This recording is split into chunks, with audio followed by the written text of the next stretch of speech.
എല്ലാവർക്കും നമസ്കാരം. നമ്മളിന്ന് പറയാൻ പോകുന്നത് 2026 തുടക്കക്കാണല്ലോ. അപ്പോൾ നമ്മളൊരു 5Gയെ കുറിച്ചാണ് പറയുന്നത്. 5G റൂളിനെ കുറിച്ച്. അപ്പോൾ കുറച്ച് ആളുകളൊക്കെ ഈ അക്യുപങ്ക്ചർ ട്രീറ്റ്മെൻറ്റ് ചെയ്യുന്ന ആളുകൾ കേട്ടിട്ടുണ്ടാവും 4G റൂളിനെ കുറിച്ച്.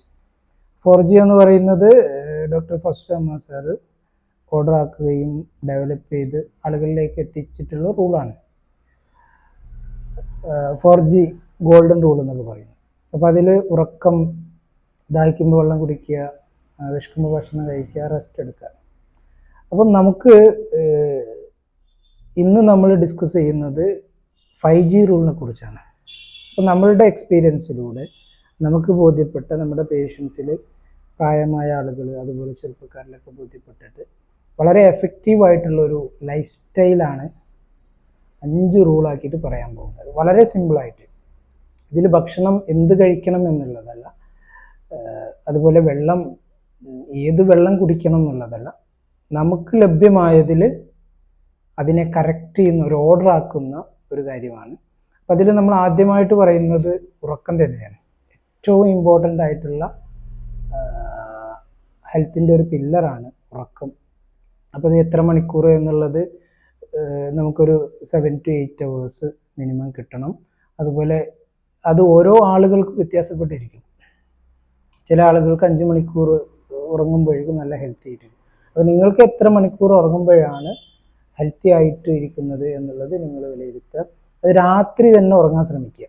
ഓക്കെ, ഈ രാത്രി ജോലി ചെയ്യുന്ന ആളുകളുണ്ടാവും. അപ്പോൾ നമ്മൾ മാക്സിമം ഹെൽത്തിന് വേണ്ടിയിട്ടുള്ള രോഗമില്ലാതെ ജീവിക്കാനുള്ള കാര്യങ്ങളാണ് പറയുന്നത്. അപ്പോൾ അങ്ങനെ കഴിയാത്ത ആളുകൾക്ക് രാത്രി ഉറങ്ങുന്ന അളവിനേക്കാളും കുറച്ചുകൂടി കൂടുതലായിട്ട് പകലുറങ്ങുക, അതേ ഓപ്ഷനേ ഉള്ളൂ. അപ്പോൾ നമ്മൾ ഹെൽത്തി ആയിട്ട് ഇരിക്കണമെങ്കിൽ നിങ്ങൾ രാത്രി തന്നെ ഉറങ്ങണം, അത് നിർബന്ധമാണ്.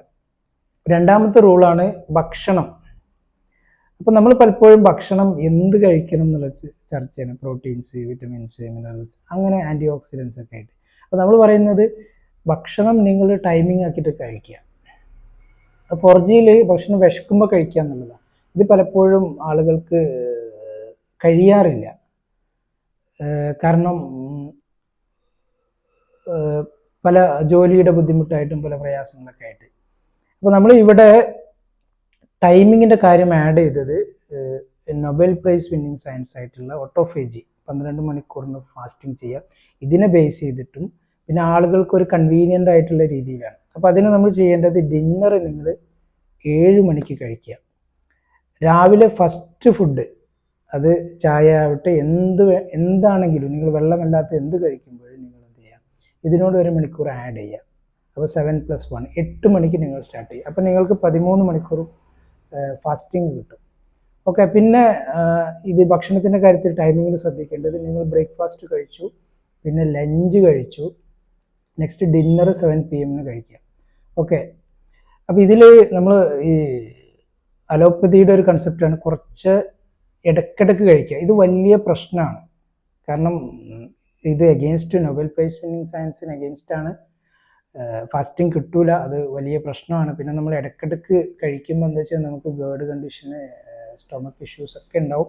അപ്പോൾ നിങ്ങൾ ഇടയ്ക്കിടയ്ക്ക് കഴിക്കേണ്ട, നിങ്ങൾക്ക് ആവശ്യമുള്ള അളവിൽ നിങ്ങൾ എന്ത് ചെയ്യുക, രാവിലെ ബ്രേക്ക്ഫാസ്റ്റ് കഴിക്കുക, പിന്നെ ഉച്ചയ്ക്ക് കഴിക്കുക, അതുപോലെ രാത്രി കഴിക്കുക. പിന്നെ ചായ കഴിക്കുന്നവർ, ചായ കുടിക്കുന്ന ആളുകൾ ശ്രദ്ധിക്കേണ്ടത്, ഒന്നെങ്കിൽ രാത്രി ഡിന്നറിനോട് കൂടെ കുടിക്കുക, അല്ലെങ്കിൽ നിങ്ങൾ എന്ത് ചെയ്യുക, നിർബന്ധമുള്ള ആളുകളാണെങ്കിൽ ഒരു ഇപ്പോൾ 7 മണിക്കാണ്, അതിൻ്റെ ഒരു 3 മണിക്കൂർ മുന്നേ ആയിട്ട് നിങ്ങൾ ഒരു സ്നാക്സ്, ഈവനിങ് സ്നാക്സ് കഴിക്കുക. അതുപോലെ രാവിലെയുള്ള മോർണിംഗ് സ്നാക്സ് ഒക്കെ നിങ്ങൾ ഈ ബ്രേക്ക്ഫാസ്റ്റിൻ്റെ കൂടെ കഴിക്കുക.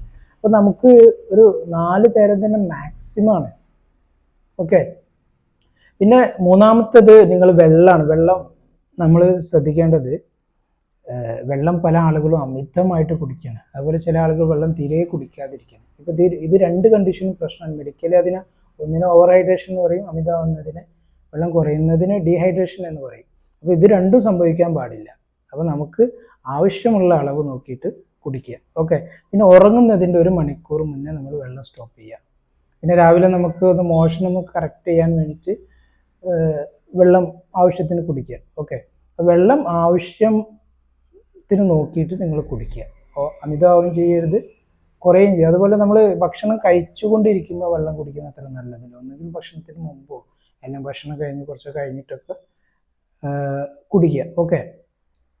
മൂന്നാമത്തെ കാര്യം നമ്മൾ പറയുന്നത് ഈ 4G റൂളിൽ നാലാമത്തെ കാര്യം പറയുന്നത് 4G റൂളിൽ ഇല്ലാത്തതാണ്. അപ്പോൾ അതൊന്ന് സ്ട്രെസ്സാണ്. അതായത് നമ്മളെ ആരോഗ്യത്തിൻ്റെ ഒരു പ്രധാന പില്ലറാണ് സ്ട്രെസ് അഥവാ ഇമോഷൻസ് എന്ന് പറയും. ഇതിൽ രണ്ട് കാര്യമാണ് കൂടുതലായിട്ട് കണ്ടുവരുന്നത്. ഒന്ന് ഭയം, മറ്റൊന്ന് സ്ട്രെസ്സാണ്. നമുക്ക് അനാവശ്യമായിട്ടും പല കാര്യങ്ങൾക്കും, ഇപ്പോൾ ഫാമിലി, ജോലി, മക്കള് കാര്യങ്ങൾ, അതുപോലെ ഫ്രണ്ട്സ്, ഇതുമായിട്ട് ബന്ധപ്പെട്ട് പല സ്ട്രെസ്സും നമ്മൾ വെറുതെ എടുക്കുന്ന ആളുകളാണ്. അതുപോലെ പേടി, അമിതമായിട്ട് എനിക്ക് എന്തെങ്കിലും സംഭവിക്കുമോ, വേറെ എന്തെങ്കിലും രോഗം വരുമോ, ഇത് നമ്മളെ മെഡിക്കൽ ഇൻഡസ്ട്രി, ഫാർമാസ്യൂട്ടിക്കൽ കമ്പനീസ് നമ്മളിങ്ങനെ ഭയപ്പെടുത്തിക്കൊണ്ടിരിക്കുക. അപ്പോൾ അത് നിങ്ങൾ ഈ നമ്മുടെ രോഗവുമായിട്ട് ബന്ധപ്പെട്ട ഭയം ഒഴിവാക്കാൻ നിങ്ങൾ അതിന് കൃത്യമായിട്ട് പഠിക്കുക എന്നുള്ളത്, എഡ്യൂക്കേഷനാണ് അതിന് ഏറ്റവും പ്രധാനപ്പെട്ടത്. നമ്മൾ കേവലം മെഡിക്കൽ സ്റ്റോറിൽ പോയിട്ട് മരുന്ന് വാങ്ങിച്ച് കഴിച്ചു കഴിഞ്ഞാൽ നമുക്ക് ആരോഗ്യത്തോട് കൂടി ഇരിക്കാൻ പറ്റും. നമ്മളെ ആരോഗ്യത്തിൻ്റെ പില്ലേഴ്സ്, അതുപോലെ നമ്മുടെ ആരോഗ്യം നിൽക്കുന്നത്, നമ്മുടെ ആൻസിസ്റ്റേഴ്സ്, നമ്മുടെ പൂർവികരിൽ എങ്ങനെ ആരോഗ്യത്തോട് കൂടി ചെയ്യും, ഇതിനെക്കുറിച്ചൊക്കെ കൃത്യമായിട്ട് നമ്മൾ പഠിക്കുക. ഓക്കെ. അപ്പോൾ നമ്മൾ പേടിയെ ക്ലിയർ ചെയ്യാൻ ശ്രമിക്കുക. അതുപോലെ സ്ട്രെസ്സുകൾ നമ്മൾ പരമാവധി ഒഴിവാക്കുക. ഈ ഇക്കിഗായി ജപ്പാൻ ആളുകളുടെ ഒരു ആരോഗ്യത്തിൻ്റെയും അവരുടെ ആയുഷിൻ്റെയൊക്കെ രഹസ്യമായിട്ട് പറയുന്നത് സ്ട്രെസ് ഒഴിവാക്കുന്ന ആളുകളാണ്. അതുപോലെ അഞ്ചാമത്തെ ലാസ്റ്റ് റൂള്, 5Gയിലെ ലാസ്റ്റ് റൂള് പറയുന്നത് മസ്കുലർ സ്ട്രെങ്ത് ആണ്. നമ്മൾ പല രോഗികളെ ശ്രദ്ധിച്ചപ്പോഴും അവർക്ക് കോമൺ ആയിട്ട് കണ്ടുവരുന്ന, അതുപോലെ ഒരു 30 വയസ്സ് കഴിഞ്ഞ ആളുകളിൽ കണ്ടുവരുന്ന ഒരു പ്രശ്നമാണ് മസിൽ ലോസ്.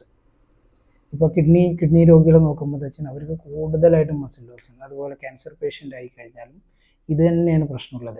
അപ്പോൾ ഇതിന് നിങ്ങൾ ഏത് ടൈപ്പ് എക്സസൈസ് ചെയ്യണം എന്നല്ല ഞാൻ പറയുന്നത്, നിങ്ങൾ മസിൽ സ്ട്രെങ്ത് ഇമ്പ്രൂവ് ചെയ്യാനുള്ള എന്ത് കാര്യവും നിങ്ങൾക്ക് ചെയ്യാം. പണ്ട് കാലത്തൊക്കെ നമ്മൾ ജോലിയുടെ ഭാഗമായിട്ട് നമ്മൾ പല കാര്യങ്ങളും നമ്മൾ ചെയ്തിരുന്നു. നമുക്ക് ഇടിക്കുന്നത്, അതുപോലെ നമ്മൾ കൂലിപ്പണി ചെയ്യുന്ന പോലെയാണെങ്കിൽ ഈ കൈക്കോട്ട് ഉപയോഗിച്ച് ചെയ്യുന്നത്, അതുപോലെ കല്ല് ഉപയോഗിച്ചിട്ട് ചെയ്യുന്നത്.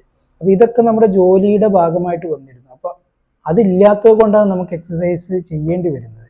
അപ്പോൾ നിങ്ങൾ എന്ത് ചെയ്യുക, ഇതിന് വേണ്ടിയിട്ടുള്ള കാര്യങ്ങൾ ഒരു അരമണിക്കൂർ നിങ്ങൾക്ക് എന്താണോ നിങ്ങളുടെ മസിൽസ് മൂവ് ചെയ്യിക്കാൻ, മസിൽസ് സ്ട്രെച്ച് ചെയ്യാൻ, അതുപോലെ മസിൽസ് സ്ട്രെങ്തനിങ് ചെയ്യാനുള്ള കാര്യങ്ങൾ നിങ്ങളുടെ ഒരു ജീവിത ചര്യയിൽ നിങ്ങൾ ഉൾപ്പെടുത്തുക, നിങ്ങളുടെ ഒരു ലൈഫ് സ്റ്റൈലിൽ ആഡ് ചെയ്യുക. അത് നമുക്ക് ഒരു സെൻറ്ററിൽ പോയി ചെയ്യണമെന്നൊന്നുമില്ല. നിങ്ങൾ വീട്ടിൽ നിന്ന് ചെയ്യാൻ പറ്റണം, വീട്ടിൽ നിന്ന് ചെയ്യാം. നിങ്ങൾ അതിൻ്റെ എക്യുപ്മെൻറ്റ്സൊക്കെ റെഡിയാക്കി വെക്കുക. അല്ലെങ്കിൽ നമുക്ക് ജോലിയായിട്ട്, ഇപ്പോൾ വീട്ടിലൊക്കെ ജോലി ചെയ്യാൻ പറ്റുന്ന ആളുകളാണെങ്കിൽ നമ്മുടെ മസിൽസൊക്കെ മൂവ് ചെയ്യിക്കുന്ന കാര്യങ്ങൾ നമുക്ക് ഏർപ്പെടാൻ ആ രീതിയിൽ ചെയ്യാം. ഓക്കെ. അപ്പോൾ ഇന്ന് പറഞ്ഞിട്ടുള്ള 5 റൂൾസ്, ഒന്ന് ഉറക്കാണ്, രണ്ടാമത്തേത് വെള്ളത്തിൻ്റെ കാര്യമാണ്, മൂന്നാമത്തേത് ഭക്ഷണത്തിൻ്റെ കാര്യമാണ്, നാലാമത്തേത് നമ്മുടെ ഇമോഷൻസാണ്, സ്ട്രെസ്, പേടി. അതുപോലെ അഞ്ചാമത്തെ കാര്യം എന്ന് പറയുന്നത് നമ്മുടെ മസിൽ സ്ട്രെങ്ത് ആണ്. അപ്പോൾ ഈ കാര്യങ്ങൾ നിങ്ങൾ കൃത്യമായിട്ട് ഫോളോ ചെയ്യുക. Okay, thank you.